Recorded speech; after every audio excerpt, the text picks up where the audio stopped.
Every barber knows that not having enough light can mess up a haircut. But what if I told you that too much light can ruin an edge up? Today, we're breaking down a clean low ball taper and how to skip guards to speed up your fades. And at the end, I'll show you a pro lighting technique that will change the way you do lineups forever. Every surgeon knows this trick, but most barbers don't. Let's get to it. It's been a minute since I hit y'all with a dead stock shock drop, so I'll just drop one at the beginning of the video. Did you know that barbers used to be surgeons and dentists? Back in the day, they weren't just cutting hair, they were pulling teeth, doing surgeries, even amputations. That's why the barber pole is red, white, and blue.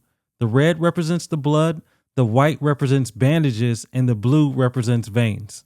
And of course, after our industry split, the barbers were left with the hard task of not only making a person feel better, but we had to make you look better too.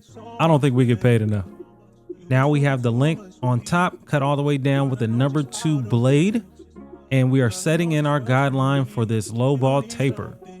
So the way that we're going to do it is much different than we normally do our guidelines in the back. With this method, it's going to be like having a double guideline. So what that is going to do is allow you to fade this haircut so much easier without having to struggle with the bald line. So now that we put that second guideline in, we're going to go up just like business as usual. We got it open up about an inch, and then we close it halfway, and then we'll close it quarter of the way, and that line should be gone. Why? Because we put it in with our clippers closed. So that's a quick way to knock that line out.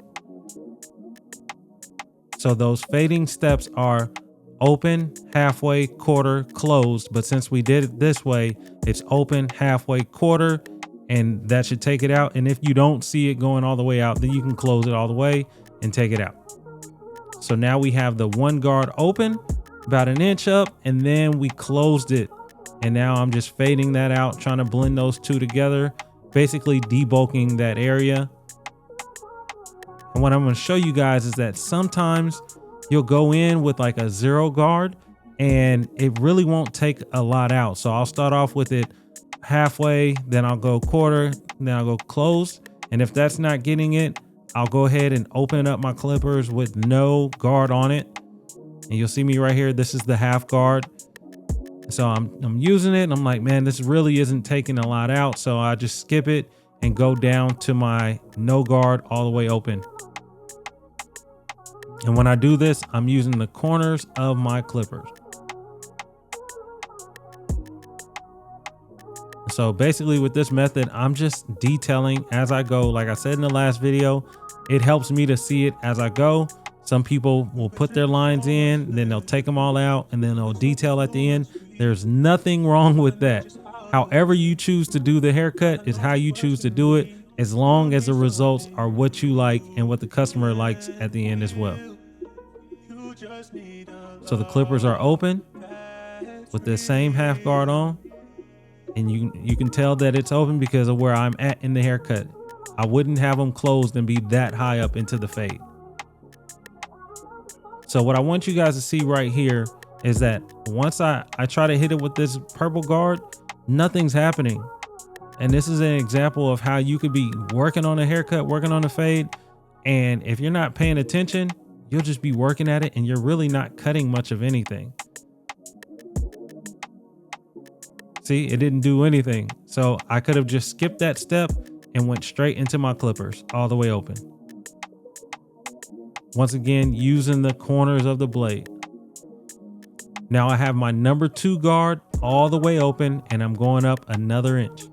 So the problem with watching somebody cut hair, especially in real time, is you can't see exactly what they're doing. So I want you guys to see this. Look at this number 2 guard. You see where that red line is? That's where I have to go past in order to take a line out. Some of you guys are staying far too below the line and you're wondering why you can't fade your lines out. You have to go past the line, flicking out at it. So now I'm just doing a little more detailing, blending those two together, and now I'm ready to move to the sides. So once again, setting in our guideline, number 2 open to debulk. And now I'm gonna set in my second guideline clipper all the way closed.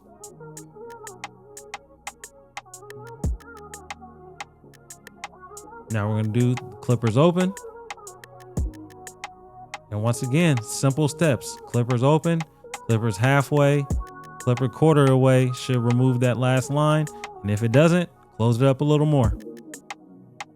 What I like to do is really simplify it. We don't have to overcomplicate this. You got 30 to 45 minutes, depending on your cutting time, your appointment times in the shop. You don't want to be taking an hour and a half, 2 hours on one haircut. All right, so now I got my number one guard on there, all the way open. And I'm just doing the same steps that I was doing in the back.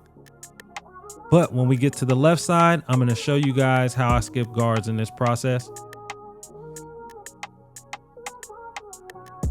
Detailing it a little more with the zero guard. And I'm just opening it up, closing it up till it looks how I desire it to look. Then I'll take that off and detail it a little more. Detail, detail, detail. You can never have too much detail in your haircut. Then I'll pull out my Stylecraft Rebel clippers, which to me, they cut like a balding clipper. I love how thin the blade is.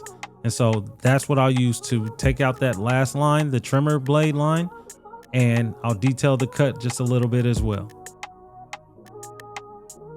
But look how easily that comes out. Without having to use my trimmers or anything like that, it just comes right out. No more fighting that line. Okay, so you guys are going to see where I switch it up on this side because I really wanted to focus on skipping guards when it came to the left side of the head. And what you're going to see is that I'm angling the clippers to where they're not all the way on his head. And I'll give you guys a zoomed in view of that. But right now, it's no different. All the way open, halfway, quarter. Number two open. You got to make sure that you get behind the ear as well. I feel like that is a highly neglected area for a lot of barbers, and it'll look like there's just a bulk behind the ear. All right, so I have the number one guard all the way open. Now, when I begin to put that next line in and begin to work it out, I'm just using the corners and I'm making sure that the clippers are not all the way on this head, as you saw right there. And what that does is just gives me a softer area to work into, to fade into, without putting a harsh line in there. And so I'm doing the same thing right here with no guard. Instead of pulling out that zero guard, like I was saying in the back, you can go directly into it by just angling your clippers and using those first 2 or 3 teeth. And I'm doing the same exact thing. It's open, it's halfway, it's quarter. And I'm just moving it along as I need to, as I see any dark spots. So like right here, I felt like it was just a little more weight. So I put the one guard back on and use the corners again. And now I'm back with my Stylecraft Rebels. So as I get to prepare for his edge up, I'm just knocking his hair down with my purple one guard all the way open. When it comes to edge ups, most barbers don't realize that their lighting is messing them up. Too much light washes out the contrast, making it harder to see the true hairline. But let me show you something crazy. Surgeons figured out this a long time ago. Look at the room. It's pitch black other than the light that they need. So look at these two pictures. The difference is the picture on the left, I have all the lights on. The picture on the right, I have the lights turned off, and the only lights that are on are the ones that are behind me, pointing directly at his face. Fortunately for me, I'm in a private suite and I can turn the lights off. But if you're in a barber shop, you can't just go and turn off the lights because you're ready to do an edge up and somebody else is still doing a fade. You can't have these shadows when fading, but you can definitely use them when doing edge ups. The alternative to this trick is to hold your hand over his head and you cast the shadow. Look at the area. You can see where my hand is causing the shadow versus where the light is reflecting on his head. And you can see much more contrast in the area where I'm casting a shadow on his edge up. I used to do this in the old barbershop that I was working at for 6 years, and the guys would be like, man, what are you doing? And I'm like, man, I can't see. For some reason, the lighting is not good. And they're like, man, what are you talking about? But as you guys can see, I'm able to display it for you here, and y'all see exactly what I'm talking about. Now, if you're in a shop with perfect lighting, then this will not apply to you. But if you're ever in a position or in a situation, you may be cutting at a house, you may be cutting in a shop that just has low quality lighting, like my suite does, you got to turn them lights off, or you got to put your hand up and block it off. I like to flip the trimmers over and just knock those loose hairs off, because from a certain angle, like from the front, you can see that it's a nice clean edge up. But if you were to look at them from the side, you'd see little hairs hanging over. And that's exactly what I'm doing right there. Just making them more prominent so that I can cut them off, so that from every angle, the edge up looks really good.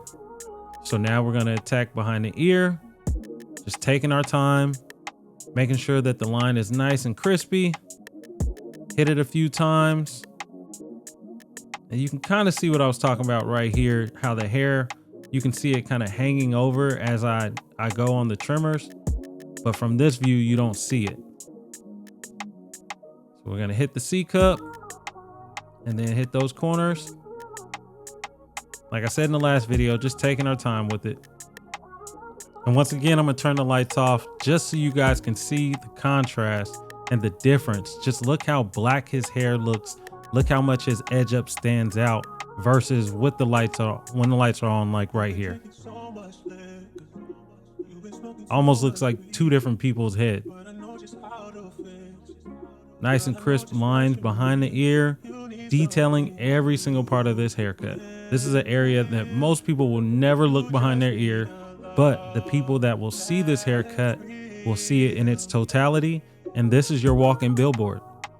You love when your clients come back and they tell you that they got a million compliments after their haircut. So right now, I'm gonna hit it with the razor, tilt them back. We got the lights off again. My nose ring popping. And just in case you forgot what he looks like, here's the before and here's the after. Now you know how to fade faster, blend smoother, and get sharper lineups. But if you really want to take your tapers to the next level, check out this next video. I'm going to break down another key trick that you need to know.